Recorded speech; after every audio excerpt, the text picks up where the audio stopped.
Well, please welcome Daniel Uhlfelder, Democratic candidate for Attorney General. Thank you, sir, for joining us. Thank you for having me. You may be best known as the attorney who dressed as the Grim Reaper because when the pandemic hit, you put on the costume and walked the beaches to protest Governor DeSantis not closing the beaches. And you drew a good deal of media coverage for it. So you found success in those optics. If you win the race for Attorney General, would you rule out wearing such a costume in that capacity, or might you consider wearing it to something like a cabinet meeting if you wanted to protest the actions of the governor and fellow cabinet members yet again, if they advance policies that deeply concern you yet again? Well, let me correct you. When I win this race, when I win this race, I haven't thought about that. I guess the costume has been memorialized in a museum in Miami. I think what my protest and my activities showed back when I did that was that I was willing to take action to bring attention to things. So, I wouldn't rule it out. I think that hopefully we won't have a Governor DeSantis in office, and we'll have somebody like Charlie Crist or Nikki Fried, who I believe would do a much better job than Governor DeSantis. But if Ron DeSantis gets reelected when I'm Attorney General, I guess all bets are off, let's just say. Right now, we have a federal investigation of former President Trump. There is a different investigation for different reasons in Georgia. There's a different investigation for different reasons in New York. Trump lives in Florida, has key assets here. Based on everything that you have seen in New York and elsewhere, if elected Attorney General, would you consider using the office of Attorney General to investigate former President Trump's holdings here in Florida? Absolutely. Donald Trump is a criminal. Every day he commits another crime.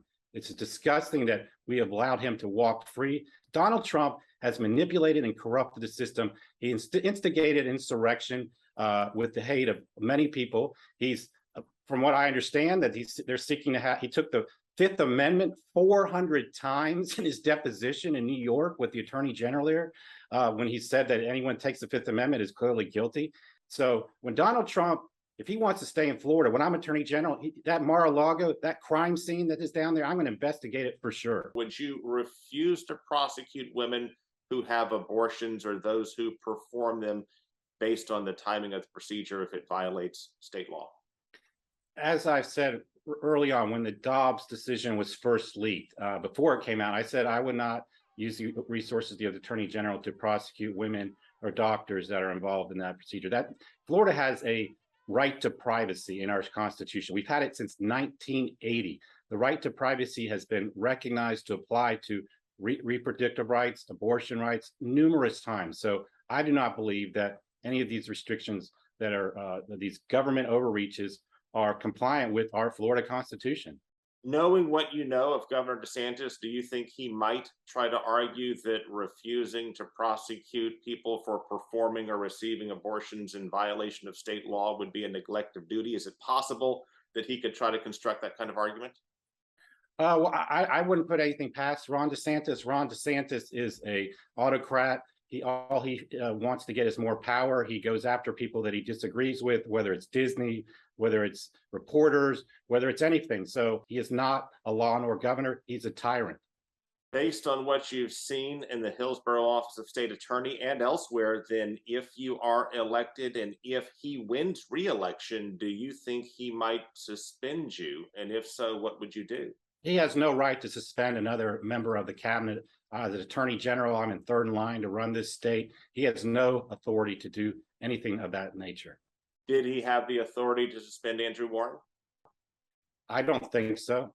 Your actions certainly appear to be driven by very deeply held principles. And as Attorney General, you may be responsible for defending the state in court over policies you may not agree with.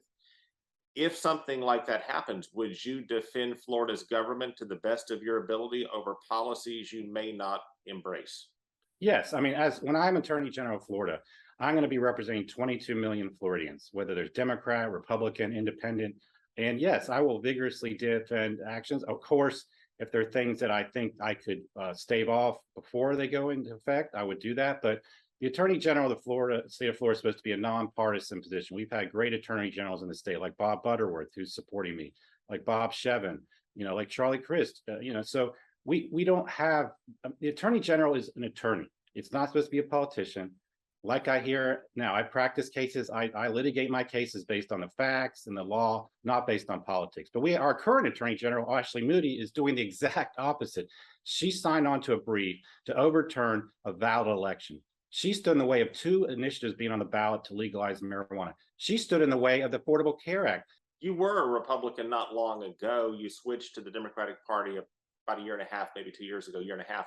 What attracted you to the Republican Party back then? What did you see lacking in the Democratic Party back then?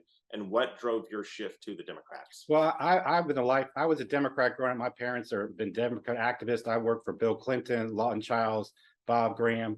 I was a Democrat for most of my life. I moved to this area and I could not participate in elections in Walton County because I couldn't vote for school board members that were friends of mine because it is all Republican. So, but then few years ago, I decided that I could no longer be a member of the Republican Party. I've always been a person that believes in, voting rights, reproductive rights, all sorts of environmental rights. I've been a consistent believer in the principles of the Democratic Party. Just unfortunately, I lived in an area where I didn't have any voting rights because basically every election, like we have an election here in a week or two for our county commission, there are no Democrats running. So, but I decided a few years ago that I could no longer do that.